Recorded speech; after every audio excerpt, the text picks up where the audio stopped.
আসসালামু আলাইকুম দর্শক বন্ধুরা, নিহিকা কিচেনে আপনাদের সবাইকে স্বাগত। তালের পোড়া পিঠে খেতে কার না ভালো লাগে, তবে ঝামেলার কারণে অনেকেই এটা বানাতে চায় না।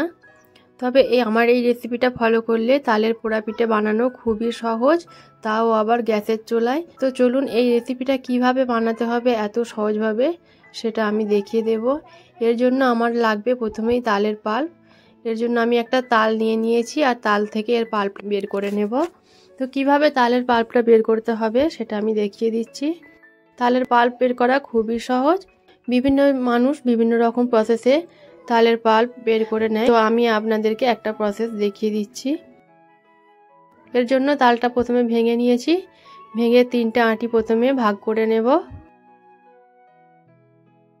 এবার আঁটির উপরে যে পাতলা আঁশটা থাকে কালো রঙের এই ছালটা, এটাকে তুলে নিতে হবে।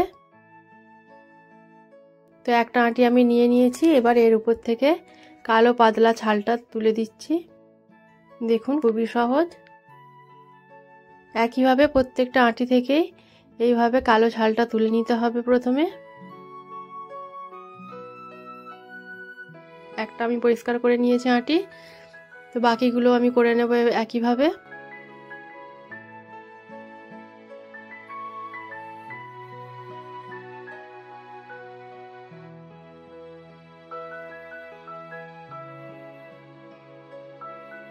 তো দেখুন প্রত্যেকটা আঁটিকে এভাবেই পরিষ্কার করে নিতে হবে।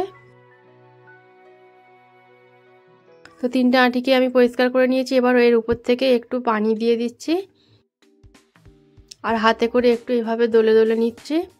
এতে করে তালের পাল্পটা নরম হয়ে যাবে আর খুব সহজেই বেরিয়ে আসবে।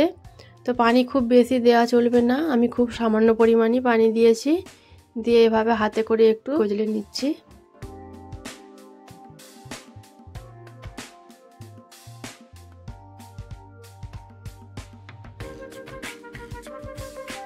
এবার দেখুন আমি অন্য একটা প্লেট নিয়ে নিয়েছি আর এর উপরে একটা গ্রেটার নিয়ে নিয়েছি। গ্রেটারের যে মোটা অংশটা আছে ওখান থেকে এইভাবে ঘষা দিলেই পাল্পটা খুব সহজেই বেরিয়ে আসবে।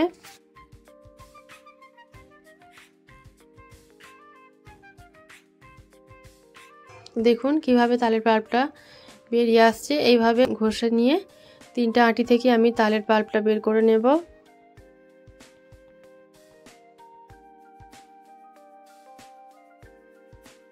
তো দেখুন পুরো তালটা থেকে আমি পাল্প বের করে নিয়েছি।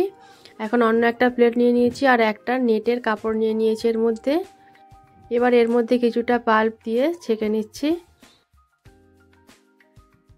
এইভাবে অল্প অল্প করে তালের পাল্প দিয়ে পাল্পটা নিয়ে ছেঁকে নেব, কারণ এই পাল্পের মধ্যে অনেক সুতোর মতন যে তালের অংশগুলো থাকে, আঁশগুলো থাকে, সেগুলো চলে যায়।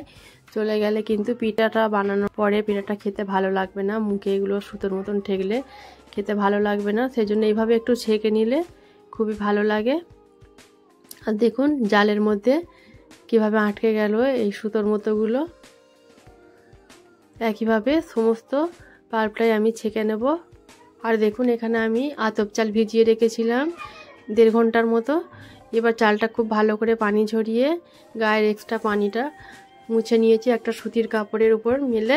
এবার এটাকে আমি মিক্সি জারের মধ্যে গুঁড়ো করে নিচ্ছি।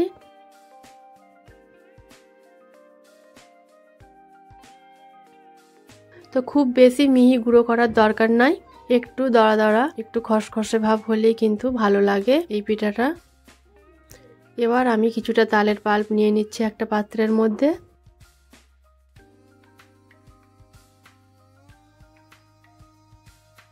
ছোট বাটির হাফ বাটি দিয়ে দিলাম চিনি। মিষ্টিটা আপনারা আপনাদের পছন্দ মতো কম বেশি করে নিতে পারেন। আর দিয়ে দিলাম কোরানো নারকেল, একটা ছোট সাইজের নারকেল আমি এখানে কুড়িয়ে দিয়ে দিয়েছি। এই পিঠাটাতে নারকেলটা দিতেই হবে, নাহলে কিন্তু ভালো লাগে না। এবার আমি যে চালের আটাটা গুঁড়ো করে রেখেছিলাম ওটা 2 বাটি দিয়ে দিলাম। সামান্য একটু লবণ দিয়ে দিলাম। এবার হাত দিয়ে মেখে নিচ্ছি। তো চালের আটাটা কতটা লাগবে এর কোনো পরিমাপ নেই, এটা মাখতে মাখতে বোঝা যাবে। তো আমি আরও 1 বাটি চালের আটা দিয়ে দিলাম। এর ঘনত্বটা দেখে বুঝে নিতে হবে আটাটা কতটা লাগবে। দেখুন আমি মেখে নিয়েছি। এখন আমি 5 মিনিটের জন্য একটু ঢাকা দিয়ে রেখে দেবো, যাতে চিনিটা একটু গলে যায়।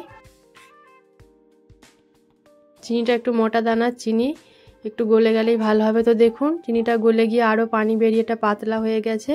সেজন্য আমি আরও 1 বাটি চালের আটা দিয়ে দিলাম। আর এটা ভিজা চালের আটা, সেজন্য একটু বেশি পরিমাণে লাগছে। তবে বাজার থেকে যদি আপনারা শুকনো আটা দিয়ে বানান তাহলে একটু কম লাগতে পারে। এবার একটা ছোট সাইজের আমি থালা নিয়ে নিয়েছি, স্টিলের থালা। আপনারা যে কোনো কেক মোল্ডও নিতে পারেন। এবার এর মধ্যে আমি তেল ব্রাশ করে দিচ্ছি। আর ওর মাপে একটা গোল করে কাগজ কেটে নিয়েছি, কাগজটা দিয়ে দিলাম মাঝখানে। আর চারপাশ থেকেও আমি কাগজ দিয়ে দেব। এখানে আপনারা বাটার পেপার দিতে পারেন, তবে আমি যে খাতার কাগজ সেটাই দিয়েছি। এবার ব্যাটারটা এর মধ্যে ঢেলে দিচ্ছি। আর দেখুন ব্যাটারের ঘনত্বটা নিশ্চয়ই আপনারা বুঝতে পারছেন। খুব বেশি পাতলাও না আর খুব বেশি ঘনও না। যেরকম আমরা তালের বড়া বানানোর জন্য ব্যাটারগুলি, সেরকমই এর ব্যাটারটার প্রয়োজন। এবার আমি উপর থেকে একটু চামচের সাহায্যে সমান করে দিচ্ছি।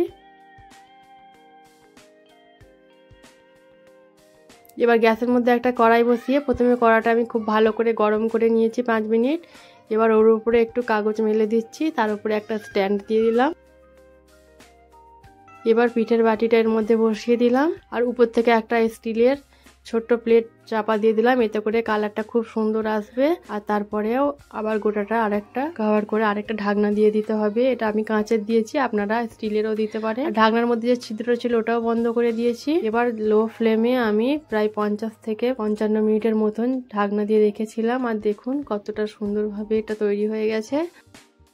এখন একটা কাঠি দিয়ে চেক করে নিচ্ছি, কাঠিটা শুকনো আসছে, এতে করে বুঝে নিতে হবে পিঠাটা হয়ে গেছে।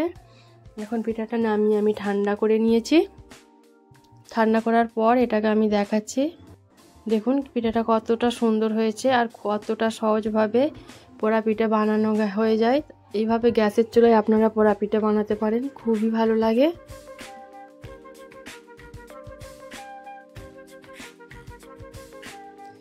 এবার কাগজগুলো আমি তুলে দিলাম আর একটা ছুরির সাহায্যে কেটে নিচ্ছি। দেখুন ভিতরটাও কতটা সুন্দর হয়েছে। এইভাবে আপনারাও পোড়া পিঠা বানিয়ে দেখতে পারেন, কতটা সহজভাবে এইভাবে পোড়া পিঠা বানানো যায়। দেখলেন তো? আশা করি ভিডিওটা আপনাদের ভালো লেগেছে। ভালো লাগলে লাইক, কমেন্ট, শেয়ার করবেন। আজকের জন্য এই পর্যন্তই। দেখা হচ্ছে পরবর্তী ভিডিওতে নতুন কোনো রেসিপি নিয়ে। আল্লাহ হাফেজ।